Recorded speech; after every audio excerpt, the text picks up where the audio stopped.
these rough days off my mind. Leave these rough days far behind. Sobrang You see them change.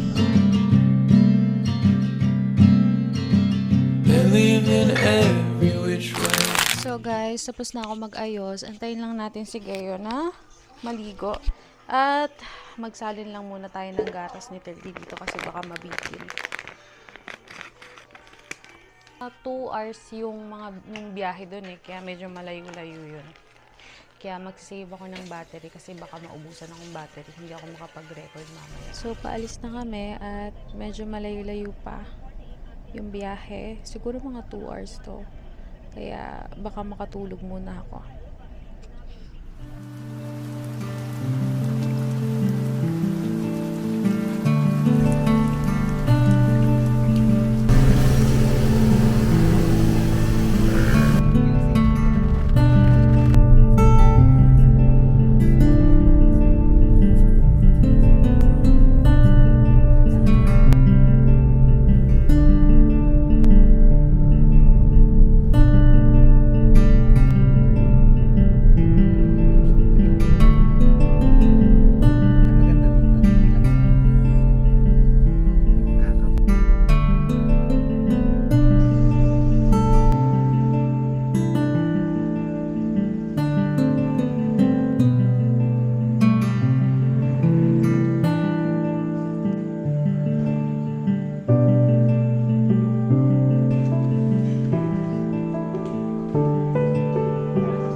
Pagdating namin sa Windell sa Tanay, syempre, silip muna tayo sa menu. Ang daming pagpipilian, kaya medyo nahirapan kaming mag-decide. May comfort food at mga pang-share na dishes. Tingnan natin kung ano yung orderin namin.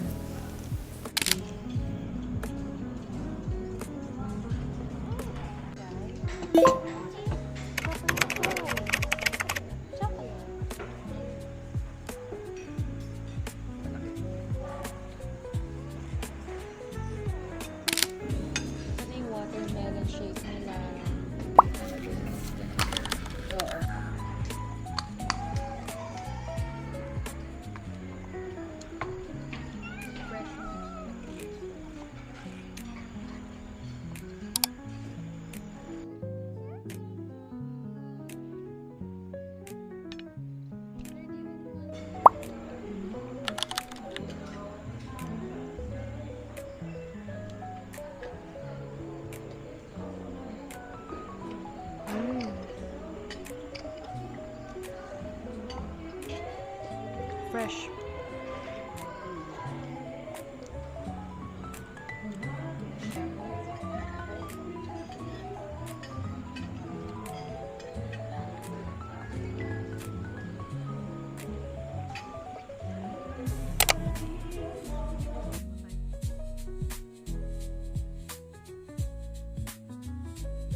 Kung naghahanap kayo ng lugar na pwedeng takasan kahit sandali ang ingay at stress ng araw-araw, isa ang Tanay Rizal sa mga destination na dapat nyong bisitahin. Habang nakatayo rito at pinagmamasdan ng malawak na tanawin ng mga bundok at lunti ang kalikasan, parang kusang bumabagal ang takbo ng oras. Mas maganda pa itong puntahan ng maaga sa umaga o kaya naman sa hapon para mas ma-appreciate ang tanawin at malamig na simoy na hangin. At syempre, hindi mawawala ang pagkakataong kumuha ng mga litrato at videos na talagang sulit i-share. Kung gusto nyo ng simpleng getaway na hindi masyadong malayo sa Metro Manila, sulit na sulit ang pagbisita rito sa Tanay. Minsan, ang kailangan lang talaga natin ay magandang tanawin, sariwang hangin at konting oras para ma-appreciate ang ganda ng paligid.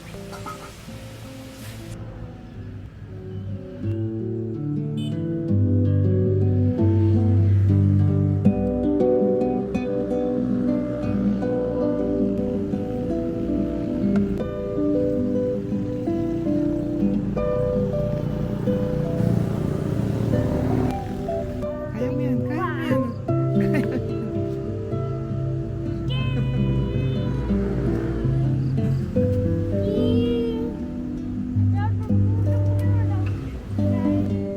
Oh, perfect.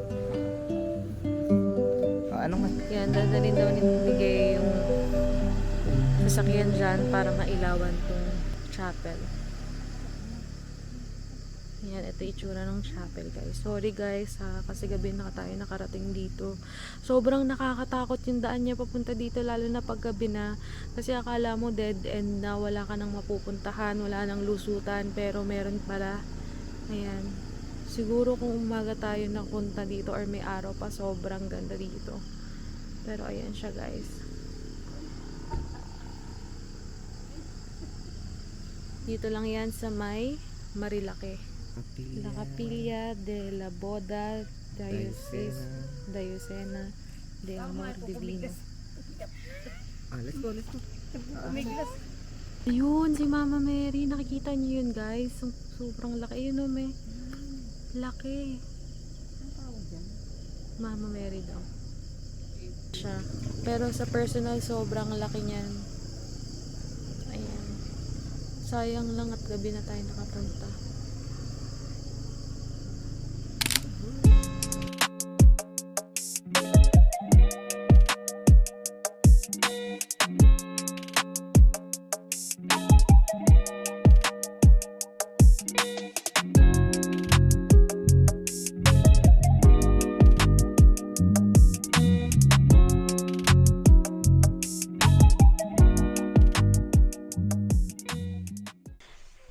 Kaya magliligpit-ligpit na tayo.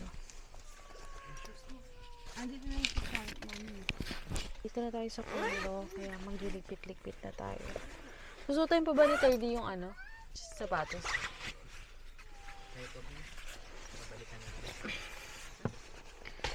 Phone check. Susi ng bahay check. Ito, madadala mo. Lagay natin dito yung mini basket siyang dalan. Dito yung mga grocery niya. And yung mga drink siguro mamaya na lang yan. Balikan na lang ni Gio.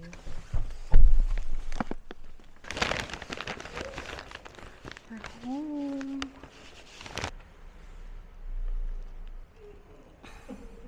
Haggard. Ayun yung nakabukas.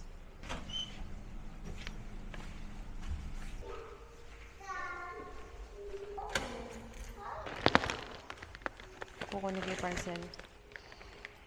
Kunin mo lang, kunin. Kunin na natin yung parcel. Mamaya malalaman nyo kung bakit kailangan ko nitong gunting na to. Sira pala to. Pakita mo sa camera.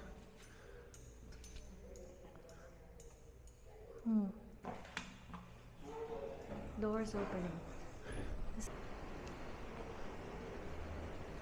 Ito na nga. Ito na nga siya. Patong-patong na. Kunin na natin.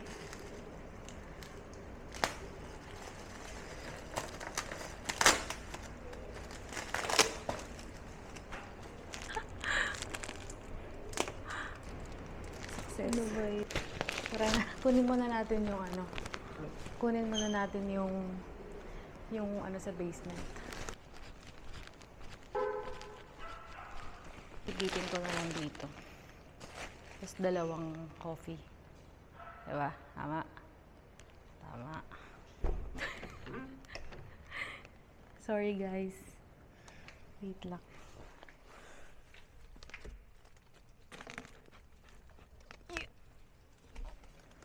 Kaya, pinost ko. Uy, hindi mo naman sinabi biglang bubuksan. Teka. Buksan mo na. Nahiya ka pa. Ano tong plastic na to? Okay. I'm so tired. Ano ka pa? Ikaw yung nagde-drive.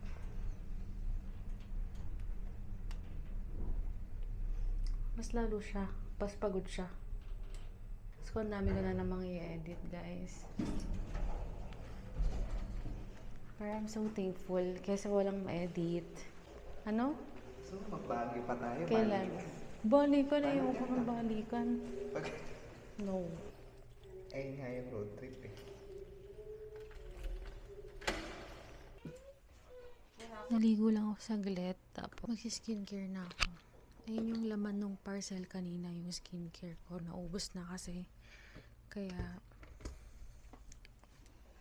mag-skincare na tayo. Shhh! Nili nga pala ako sa 7-Eleven kanina. Wait lang. From Nivea. Wala na ba siya? Ibang Nivea ba? Tama. Yung natira pa nga.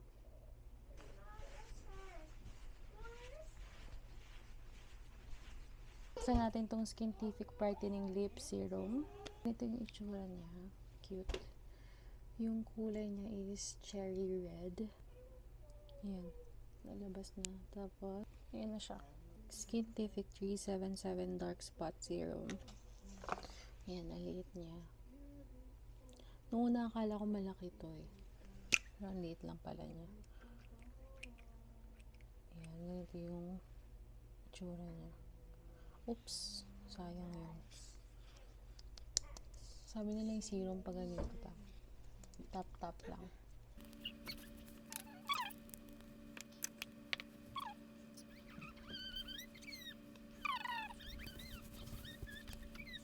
Moisturizer naman. Itong moisturizer na to is PDRN daw. Yung PDRN ayun yung sikat na procedure sa Korea na pinapagawa nila ngayon. Yung PDRN. Sabi dito, enhances skin radiance, boost skin plumpness. So, malalaman natin bukas kung magpa-plump talaga tong face ko. Na maga daw eh, no? Hindi pala plump, maga pala. Yan siya. Meron siyang parang pang scoop.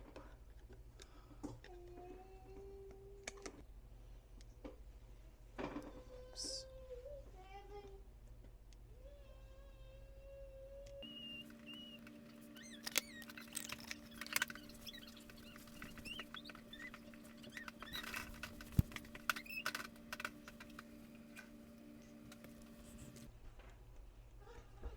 Ayan na siya. Siyempre wala pang effect yan. Bukas pa yan. Kaya, tingnan muna natin konti. Yun lang guys. Good night. Thank you for watching.